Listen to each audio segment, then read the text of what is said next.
From the campus of Penn State Barron, you're watching PSB TV News.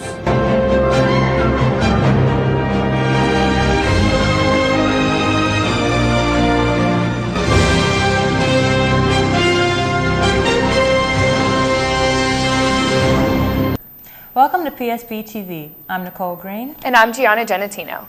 It's no secret that gun violence is a growing problem in Erie. It's hard to find the positive side of such a negative situation, but there's one woman in our community who is doing just that. Melanie Sanza has the story. Police tape surrounds a house on East 27th Street after a shooting caused the death of a 38-year-old man on April 8th. 4 days later, police were called to a house in the Frontier Park area when a 23-year-old man was shot and killed. According to Erie Police, there have been more than 20 crimes involving guns in Erie since the year began. At least 7 of those crimes have been aggravated assault. One woman is working hard to make sure that at-risk teens are staying away from the violence. Sonia Arrington started Mothers Against Teen Violence, or MATV, after her son was shot and killed because of gun violence outside of her family's convenience store. So what I wanted to do, I wanted to take a negative and turn it into a positive. I wanted to be an example not only for youth but for parents that how you can take a negative and turn it into a positive, because there's nothing more negative than losing your child the way I lost my son. I say every day, what's it going to take for the community to wake up? Because this is not a one-person issue. This isn't just my issue. This is a community issue. Arrington works with at-risk youth through the Leadership Empowerment Accountability and Diversity Program, or LEAD, at the Booker T. Washington Center on Holland Street. The children and teens in LEAD are often court-ordered to be part of the program, but many of them choose to continue working with Arrington and LEAD for different reasons. I go far and beyond. You know, I go to court with these kids. I go to school if they have a problem, because a lot of the kids don't want to go talk to their parents about what goes on, but they're very open to me. Arrington says that she has 3 basic requirements for anyone who is a part of her program. They got to show up, participate, and they got to give Miss Sonia a hug every day.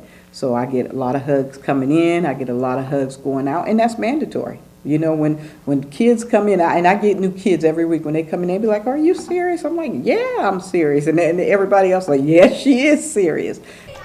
Although Arrington has a schedule for the children and teens in her LEAD program, she still gives them time to play with their friends. Everyone in the LEAD program also has a journal where they can tell Arrington what's going on in their lives. Everybody in my program has a journal. I want to know what they did from the time they woke up to the time they got to my program. And I don't want them to just put, "I had a good day, I had a bad day." Tell me what made that day good. Tell me what made that day bad. And by having these kids journaling, I'm learning that there's issues at home. The kids are getting bullied in school, you know. And I tell my kids all the time is that if it's something that needs to be addressed, you need to talk to me about today, just come up and hand me your journal. 17-year-old Shaquana Feliciano came to the LEAD program to support her sister. She says that spending time with Arrington has helped to change her attitude. I'm more happy, I'm more outgoing. I was really angry before, and she helped me overcome everything. She gave me a different look on life. Arrington's work with MATV and the LEAD program have been instrumental in the fight against violence in Erie. Though some battles have been won, the fight continues. I'm Melanie Sanza for PSB TV News. If you want more information on MATV or the LEAD program, you can find it at matverie.org. Speaking of organizations that have a positive impact, the Benedictine Center of Erie runs an after-school art program for inner-city children. The Inner City Neighborhood Art House gives children ages 7 to 14 the opportunity to express themselves creatively. There are weekly classes offered in pastels, hooping, and basic crafts. Program Director Sister Peg Pilisky describes the program as a butterfly effect. They hope that their small acts of kindness will impact the children's lives in a big way. The Neighborhood Art House offers 25 art classes at no cost to the children. For more information about Erie Neighborhood Art House, you can call 814-455-5508. Penn State Barron hosted the annual Sexuality and Gender Studies Conference on April 11th and 12th in hopes of creating a more accepting community for all sexualities. Emily Foy and her partner, Rachel Albright, are just like everyone else. They hit the gym to run, lift, and play basketball. From the outside, these two look perfectly content with who they are. But while they are happy with themselves and their sexuality, others do not show the same support. One time I was on the high school basketball team and we were playing our rival school, and their fans started chanting things at me because I came out just recently, and it got to the point where I ran off the court crying, and I didn't go back out there because they were chanting things at me for being gay. While it may not be noticeable to most, discrimination is something many openly gay individuals find tough to ignore. The best advice is to confront the person. Not to change that person, but for you to feel like you are saying, it's not okay. While some people may not be accepting of different sexualities, the Barron community is looking to change that one step at a time. Now let's go over to Justin at the Sports Center. Thanks, Nicole. I recently had the opportunity to sit down with retiring head women's basketball coach Roz Fornari and discuss with her illustrious 21-year career. Let's take a look. Penn State Barron women's basketball coach Roz Fornari is retiring after 21 seasons. In this time, Fornari has led the Lions to 8 ECAC playoff appearances, 5 AMCC regular season championships, 3 NCAA Division III tournament bids, 2 AMCC championships, and 1 ECAC Southern Region title. Fornari has had the opportunity to grow with the program. So my biggest challenge that year is probably being the same age as them. I was 23. I was very, very young. I was very green. I wasn't a good coach at that time. So being able to grow, and I had a boss that allowed me to grow. And I was at a school that was young, and the staff that was young. We were all the same age, and we still are pretty much the same age, which was neat. So I was fortunate enough to grow here and get better. And that was a great thing about this place. So Fornari was able to adapt to the constant cycling in and out of players. I would say it's been the players we've been able to bring in, and the consistency of Penn State Barron and the growth of Penn State Barron. I've been very blessed and very fortunate to be at a place that when I first started here, we had about 1,900 students, and when I'm leaving here, we have close to 5,000. That first season was one of her most memorable. It was a great year.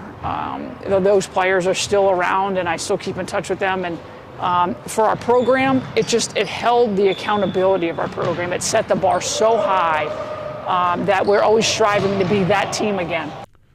Fornari says that the records and titles aren't the only good memories she'll take away from Barron. One of the other memorable scenarios that you have, and it's not always the wins, but it's like traveling overseas, taking your kids overseas, taking them to their first time seeing Europe, seeing Italy or seeing Brazil. The next women's basketball coach will have big shoes to fill as Fornari has left her mark on the Barron program. And that wraps up sports for this week. Back to you, Gianna Nicole. Thanks, Justin. The school year at Penn State Barron is coming to a close. That means senior students are preparing for graduation. PSB TV's Brianna Bailey has the story. Graduation is almost here at Penn State Barron. If you look around the campus, there are signs everywhere that point graduates on what to get to prepare for graduation. Caps and gowns are being bought as seniors hope to take the education they learned and apply it to their future jobs. Barron provides as much help as they can to future graduates. When seniors were asked what helped them the most, the answer was mostly unanimous. ACPC, they were tremendous with my resume. Andrew Waters skimmed over my resume and told me about things that I can use and different strategies that I can use in my resume to make me a standout candidate. Some students like Hannah Novotny prefer to do work on their own, but Novotny doesn't take chances when it comes to her future and asks the ACPC for assistance. Whenever they had the walk-in hours, I walked in and they helped me with my resume, lay it out, job searching, what I wanted to do. They helped me figure it out and got my resume all fixed up.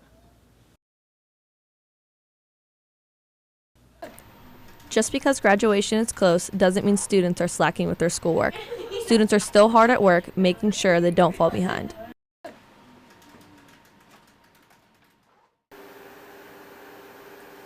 Luckily for hardworking Barron students like myself, there are staff members like Faith Graham who take their job very seriously.